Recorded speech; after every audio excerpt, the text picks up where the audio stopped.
हिंदुस्तान में डेमोक्रेसी है ना, हर आदमी को बोलने की इजाजत है। एक आदमी जिसको घर में 2 मर्तबा सालन दूसरी मर्तबा मांग ले तो नहीं दिया जाता है ना, वो भी ये बात करके बताते कि मोहम्मद बिन सलमान को ये करना चाहिए, सऊदी हुक्मरानों को ये करना चाहिए। अपना कुछ भी उसका सेट नहीं है, ना वो तालीम में कामयाब है, ना कारोबार में कामयाब है, ना जॉब में कामयाब है, ना मुआशरे में उसकी कोई इज्जत है, ना समाज में कोई इज्जत है, कुछ नहीं। अपनी पूरी जिंदगी उसकी फेल है और यहाँ बैठ करके बोलेगा कि मोहम्मद बिन सलमान को ये करना चाहिए, अरब हुक्मरानों को ये करना चाहिए, ईरान को ये करना चाहिए, तुरान को ये करना चाहिए। भाई अपनी तुम्हारी क्या हैसियत है? तुमने अपनी जिंदगी में क्या कर लिया?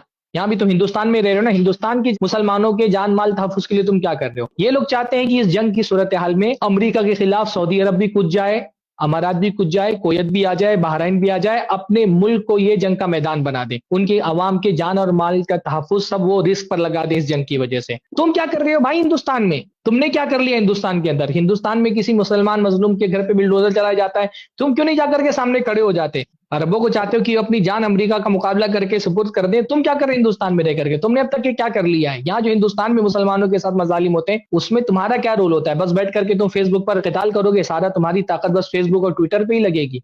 तो इन सब लोगों के अंदर दिल में नफरत है। किसी को इसलिए नफरत है कि हम हनफी हैं, वो हम्बली क्यों नहीं? किसी को ये नफरत है कि हम अजमी हैं, वो अरबी क्यों हैं? उनके यहाँ इतनी खुशहाली क्यों है? वो अपना सारा माल हमको क्यों नहीं उठा करके दे देते हैं? ये बस अरब की नफरत इनकी जबान से बोल रही होती है। अगर अमेरिका से नफरत होती तो नफरत रशिया से भी होनी चाहिए। अगर सऊदी अरब मुजरिम है क्योंकि वो अमेरिका से मुआहदा करते हैं, तो ईरान को भी मुजरिम बोलो क्योंकि वो रशिया से मुआहदा करता है। अगर वो इसराइल से ताल्लुकात बुरे हैं तो सबसे पहले बुरा तुर्की है। सबसे गहरे ताल्लुकात सारे, कोई अरब मुल्क का ताल्लुक उतना गहरा नहीं जितना तुर्की का ताल्लुक इसराइल से। अभी आप कहेंगे तो बयानात भी ला करके मैं दिखा दूंगा कि इसराइल से कितने गहरे ताल्लुकात है, कितने करोड़ों का टन जो है ना, उनको मिलियंस ऑफ डॉलर का बिजनेस होता है तुर्की और इसराइल के दरमियान में। लेकिन तुर्की से कोई प्रॉब्लम नहीं, अरबों से बहुत प्रॉब्लम है।